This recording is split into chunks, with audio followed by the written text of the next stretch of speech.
Hello, everybody. This is Annie with the Right Review, and I'm here for Annie's Antics over at, reading for Well Read Magazine. And my guest today is the effervescent Amy Ferris. I absolutely adore everything she posts on Facebook. I'm in love with her. And everything she's done in life, I envy very much. It's such an honor to meet you. And It I is really such a appreciate you thrill to being be here. It's so exciting, and Mandy's so excited too. So what I love, Amy always puts together these wonderful anecdotes or stories and poems that really get to the heart of life and everything, and I always believe everything she writes. So I just love it. So I said, since I like to write poems and you do, how about you write 5 sentences and then I'll add to it 5 sentences. So I'm going to read the poem now, and it's called Our 5 Sentences. Oh, I love that. I am often bold and not so often timid. I am often audacious and fearless, and on occasion stumble. I am often listening to others whose hearts are breaking while mine is mending. I am often deeply proud of the woman I have become because as a young girl I was often told to be seen and not heard. I am often loud so others can be loud often. I am often reminded of my dreams as a young girl, realizing they are all coming true. I am often daydreaming of waterfalls and butterflies, realizing both my strength and beauty. I am often on a soapbox about my open minded beliefs because I feel especially strong about them. I am often seeking the people that listen to me because I grew up so unheard. Oof. I am often the woman that shouts from the rafters, "Do you hear me now?" It Oh, came I out love good, it. right? Oh my God, it's so perfect. I love it. Oh, wow. I felt like we were like looking in the mirrors, like in two different places. I thought it came out pretty good. Oh, So it's that was stunning. fun. So that was fun. It feels like we had a lot of simpatico stuff going on, especially with your sentences. So thank you for doing that with me. It was such a joy. Oh, it was my pleasure. And I love what you did. And it's kind of like we should just post that as often as we can. I would love to. I will send you a copy of it. That'd be wonderful. Thank you very much. You're very welcome. Okay, so let me do an official introduction of the wonderful Amy Ferris. I'd like to introduce you to Amy Ferris. She's a writer, author, editor. Let's not forget badass, goddess, and ruckus maker. And I knew when she said ruckus maker, we had something in common because I always say I'm a shenanigator. She's also a screenwriter and a playwright. And I was so thrilled long while ago when I found out she wrote Mr. Wonderful. That was my favorite movie for for years and years and years. Oh, I you're kidding. I'm not kidding. I called my boyfriend at the time Mr. Wonderful. It was just crazy. And in her Wow. 2012 memoir, Marrying George Clooney: Confessions of a Midlife Crisis, this went on to become a play. Is that correct? It did. It went on to become a play off Broadway. Oh, that's just so wonderful. That must have felt. Oh, I wish I was able to see it. Well, we're going to try and bring it back. So, Oh, that would be and great. you're right here. You're in New York. I know Yes, I'm that. right here. I am definitely right here. And in 2019, she was named Women's E News one of 21 leaders for the 21st century. And in 2021, she was the winner of the Next Tribe's Woman of the Year. Right? Yes. I just couldn't believe there was so much to choose from, like that you had accomplished. It was unbelievable. Well, you must be You very know, proud. I have to say, Annie, listening to you, it's kind of like, oh my God, I did all of that. There's more. I just didn't want to waste too much of your time. I was like, she has to know. Wow. I'm so impressed. I'm so impressed. There needs to be a book about you. Well, there's a new book coming out. Oh, really? Another one? Okay, good. Because there needs to be another one with all of the new things you've accomplished. Oh, geez. I think that's wonderful. Besides the fact that you're just so nice, that speaks volumes of who you are. So I appreciate that very much about you. So what I do is I like to interview for Annie's Antics at Well Read Magazine, the Proust interview questions. He came up with 35 in 1809 or 1890, I can't remember. But what they're meant for is to learn more about somebody's character. And I know that, we have her memoir, I Was Married to George Clooney, to discuss, or Marrying George Clooney, I can't remember. But either way, George Clooney's in the title, so I definitely would have grabbed that. I love that. But these are questions that I believe when you get to know somebody and you like them, you end up buying all of their books. So this I just think is very interesting. Wow. So I chose 10 that I thought would be fun for you to answer. And if you want to pass on any, you just say pass and we go to the next. Okay. Okay. So what is your favorite occupation? Oh, well, you have so many of them. Oh my God. What is my favorite occupation? Writing. For sure.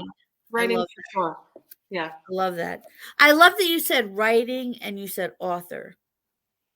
Not everybody does that. And I think there's a big difference. So that's wonderful. Where would you, and you're from Long Island. I live in Long Island. Where do you live? Mastic. East Meadow. Oh, really? Okay. I used to live in Port Washington and Manor Haven. So I was down that end for a little while. So I was like, I don't know, maybe I passed her on the street or something. I don't think so, but I left when I was 15. Oh, really? Oh, wow. Okay. Where would you most like to live? In the heart of my husband. Oh, oh, it's so beautiful. See, that's a writer. What would you consider your greatest achievement? I think my greatest achievement is being able to forgive. That's brilliant. That's a tough one. It's very tough. It is tough. I'm sure. I have a huge forgiveness in my life that I have to work through. It's very difficult, but I'm working on it. It's so hard. It is so difficult. I believe she's here and I believe she forgives me. I do believe that. I believe she forgives me. I just don't. I'm too hard on myself. Okay, but, so I appreciate you listening. I do. I am listening. And I also think that you are carrying a burden that isn't yours to carry. Yeah. Wow. I'm going to end up getting off here and writing because that's what I do. That makes me really happy. Yes. So thank you, Amy. You're very Which words and phrases do you find that you overuse? Fuck you.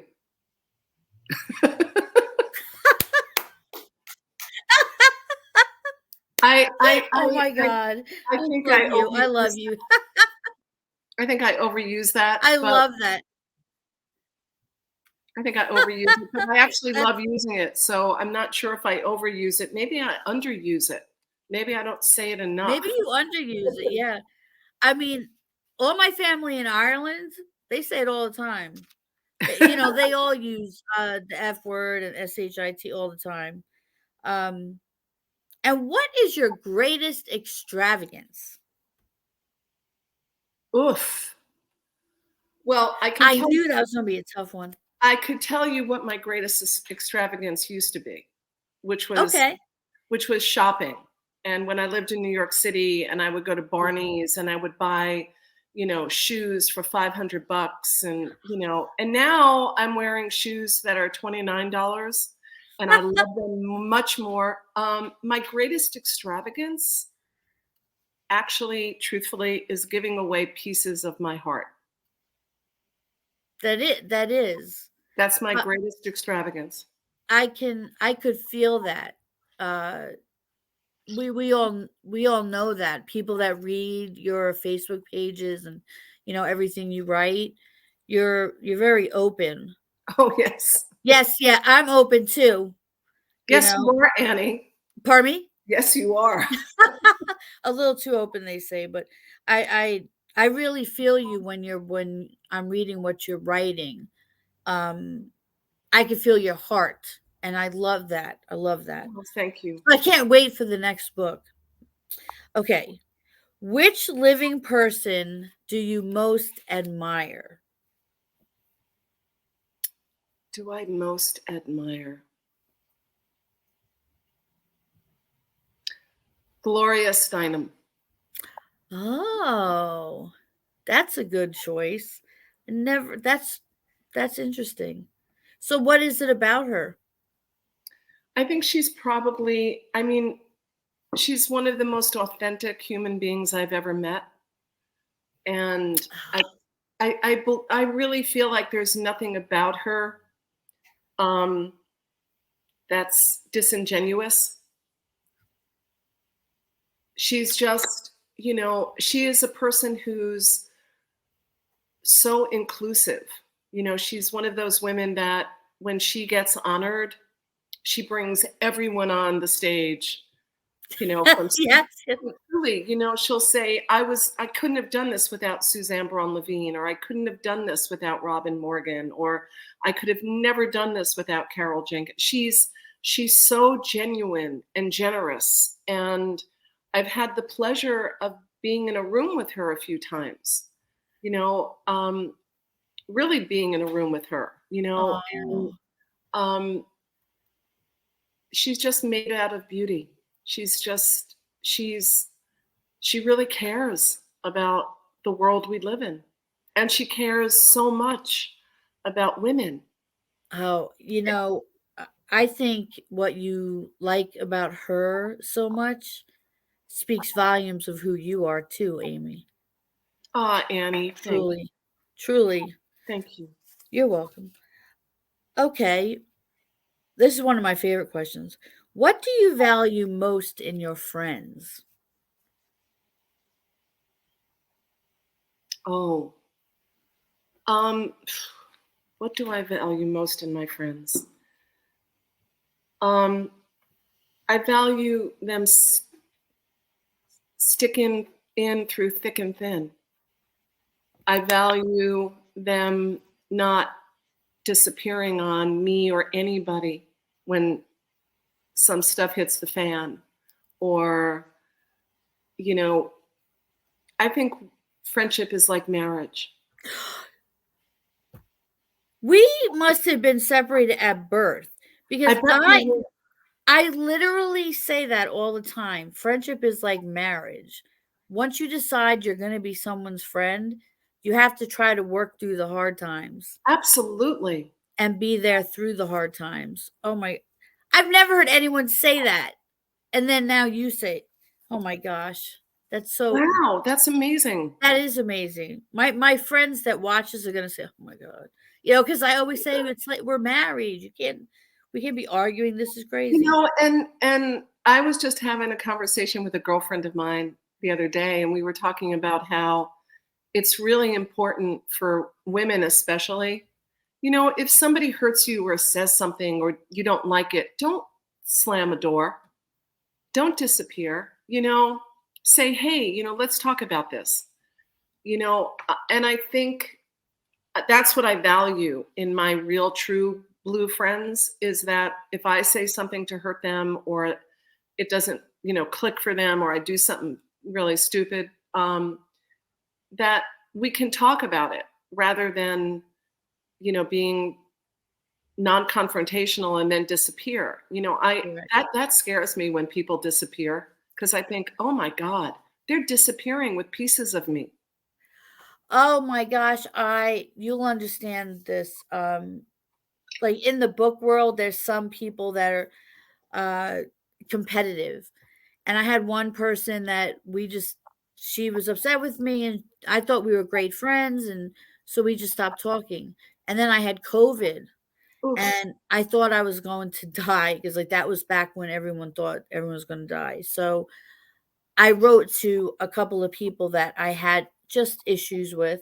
I said, "Can we just let bygones be bygones? Because when I die, I don't want anyone to not like me Yeah. or have anything bad to say. Because I Yeah. feel we going up to heaven bad, Juju." And she just said no, and that happened twice. And then she Oh, ended up passing away from COVID. And then I was oh. hysterical, and like everybody was calling me and and saying, "Oh my God, Annie," because I wanted to fix our friendship so badly that it was like so devastating that we weren't able to. I didn't know what to do for a long time. And there are people like that, and that's part of it, is that they don't want to be fixed.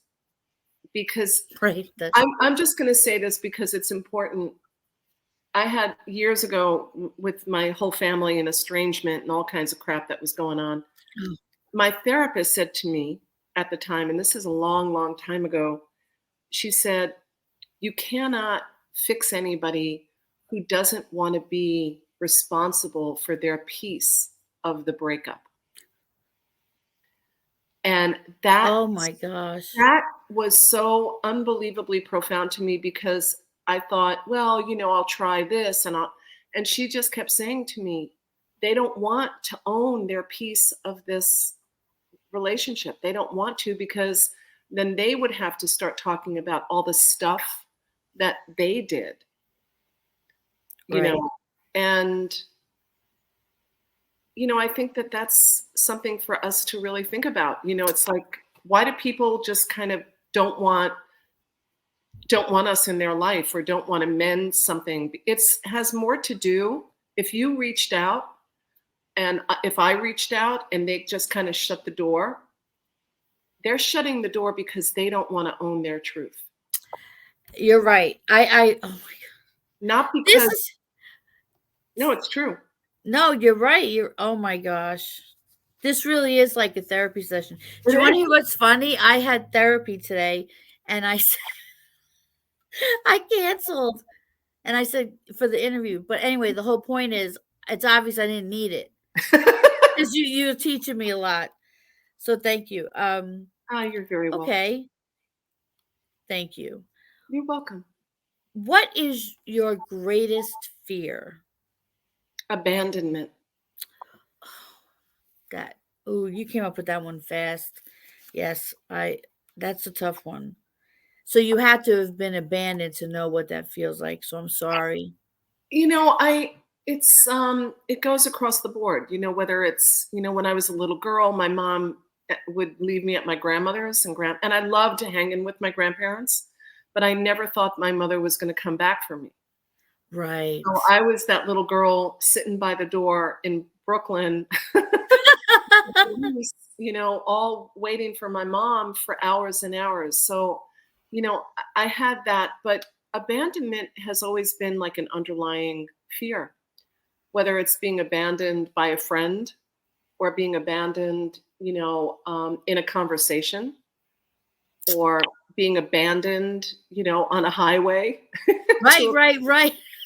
um, I, speaking of that, you know the LIE, oh, do Long I Island. know it? I Yes, have two yes. So grow one house time, on the LIE. um, Yes, I yeah, do. my car broke down there once during traffic, and I wrote a sign that said, "Can some?" I did have my cell phone at the time. Not a lot of people had them, but some people did. I was like, "Can somebody call 911?"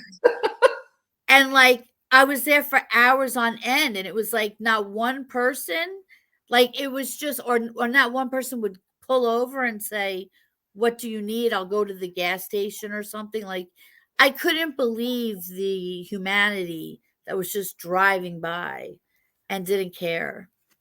I have been there. I had a blowout. on the LIE. Oh This was no. years ago in the 80s, I think, like late 80s, early. It was before I met Mine him. was the night. Oh my gosh. Oh my God. And we didn't have cell phones. And I remember nobody stopped. And then finally, a car pulled over. And, you know, it was a couple, a man and a wife, or a man and, whoever she was. And he said, "What happened?" And I said, "I had a blowout." And he said, "Okay, I'm going to go. I'm only at the next exit. I'll go and I'll call, a tow." He said, "You have AAA and the whole thing." But I just remember feeling like I'm going to be eaten by, animals. Yeah, it's gonna get dark. Yes. No one is going to find me. That's so weird that happened to both of us. Yeah. I was terrified. Yeah, it's Oh scary. my gosh. Yeah, it is very scary. Okay. So in lieu of not being eaten by animals, what is your idea of perfect happiness? Oh, my idea of perfect happiness this is going to sound really completely, totally nuts. But No. my idea of perfect happiness is when we women have a voice that is heard. When the ERA is passed, when women no longer have to fight so hard, when my friends who are gay and trans don't have to fear going outside. I mean, my idea of perfect happiness is very much about the world we live in right now. Yeah, I have all the same feelings you do. And I also believe, women don't tilt crowns, they help hold them up. That's like a big thing for me, no matter what. Even if if somebody does you wrong, you don't have to blast it to the world. No. I think that's an awful thing women do to one another. Oh, But right? But yeah. yes, I believe wholeheartedly in everything you're saying. My niece came to my nephew now, but he came to me and said, "Can you help me tell my parents that I want to be called Adam?" Ooh. So I was, touched that he came to me, but I took him to Stonewall. I took him all over the city to show him that he's now part of a community. He can decide how much he wants to be in or out of it. Yep. But, I wanted him to understand that. And I got him a big flag, trans flag for the bedroom in here. So it was a very warming experience. And he's very happy. And he's going to Temple for film. Temple University? Yeah, for film. Yeah. Oh, great. He graduated a year early. That's so great. My sorority sister, I put pictures of him up in a play, and my sorority sister said, "Adam's your nephew?" And I said, "Yes." She said, "He's the best student I ever had." Wow. Yeah. So I have to, I don't have to be, but I'm very, very eagerly supportive of these communities and well, and like everybody being able to get married. I've believed in that for a very long time. It's, love is love is love is love. Love is love, yes. And I used to be an EMT before I became handicapped. And I hated when there were gay couples and like they had no right to go see or say what they wanted done or with their significant other in the house. I was like, "Oh my gosh, this is a horrible feeling." And I didn't like it. And it was before everything came like to huge fruition. So I'm glad that things like that have changed. Oh, yeah. So, okay, this is your last question. Okay. Which talent would you most love to have that you don't believe you have now? Oh, I would love to have an incredible singing voice. Oh my gosh. That's so we're definitely twins. I love it. I said if she says sing, I'm going to just drop dead. That's, You don't understand. I have a microphone under here. I have a friend with stiff person syndrome, and every morning when we wake up, we sing to one another. Oh, Every single morning. And I think the Stiff Person Syndrome Research Foundation is going to be writing an article about it because they saw us doing it. But I just think that starts the day off great, and it helps our vocal cords it does. because we Absolutely. have to use them. Yeah. So, Absolutely. yeah, but singing is wonderful. You should sing whether you have a great singing voice or not. That's Oh, I do. I do when I'm in the car, when I'm in the house. But, I would love to have a voice like Whitney Houston or Beyonce or yes. Aretha or, really. Oh, True. Aretha. Oh my God.